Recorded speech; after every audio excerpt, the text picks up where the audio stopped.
Espada e paz.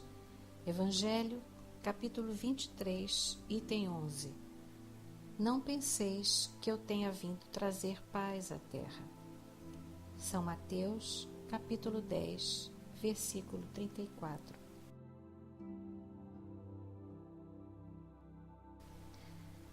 A sombra imensa que pairava na sociedade existente, estabelecendo os seus parâmetros de vitórias sobre as criaturas humanas, já o esclarecemos. Os conceitos éticos, ainda não estruturados, vicejavam num contexto eminentemente hedonista e perverso. A predominância do direito da força sobre a força do direito constituía valor relevante na cultura geral.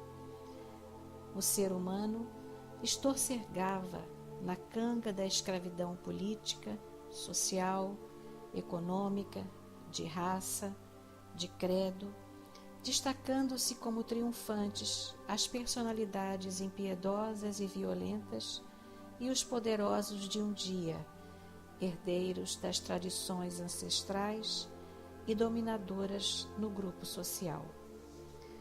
A família submetia-se ao patriarcado soberano, e não poucas vezes cruel, sob qualquer aspecto considerado.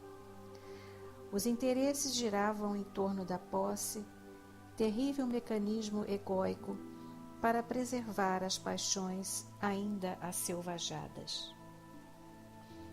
Não obstante, na face do comportamento religioso, ocorriam transformações acentuadas. O paganismo no mundo entrava em decadência em relação aos cultos transatos e formalistas. Os holocaustos humanos, objetivando aplacar a fúria divina, já haviam cedido espaço para os sacrifícios de animais em Israel, transformados em recursos valiosos para a absolvição de pecados e oferendas gratulatórias. A razão rompia a noite da ignorância e colocava os pilotis do discernimento e da valorização da criatura, que passava a ser vista como a imagem e a semelhança de Deus, em detrimento da conceituação anterior, na qual não passava de instrumento servil.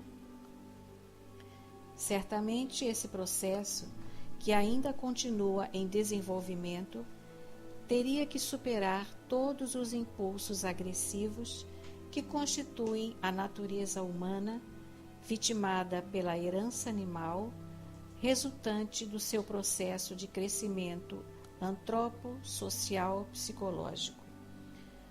Não obstante, apresentavam-se as primeiras diretrizes de segurança para a aquisição da consciência individual e coletiva, e Jesus chegou nesse instante decisivo para auxiliar e facilitar a grande transição da barbárie para a civilização. A sua doutrina, feita de amor, contrapunha-se a todos os valores estabelecidos, nos quais a supremacia do orgulho e da hediondez de conduta delineava as regras a que todos se deveriam submeter sem qualquer discussão. Acostumados às injunções severas, os indivíduos conduziam-se conforme o estabelecido, sem coragem ou ideal para romper as amarras fortes da dominação externa e das torpezas morais internas às quais se entregavam. Enfrentar a sombra coletiva e, ao mesmo tempo, romper a interior exigia decisão firme. Aquela era, portanto, uma doutrina toda feita de compreensão e bondade, ternura e compaixão, que não podia ser comparada às atitudes de agressividade interna ou externa, de ostensiva ou disfarçada hostilidade.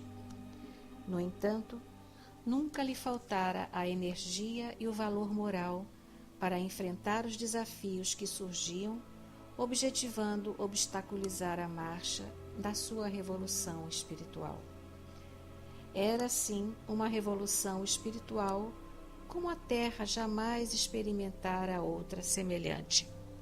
Essa era a diretriz que sempre seguiria e nunca deixaria de proclamar como motivo primordial da sua estada entre os homens.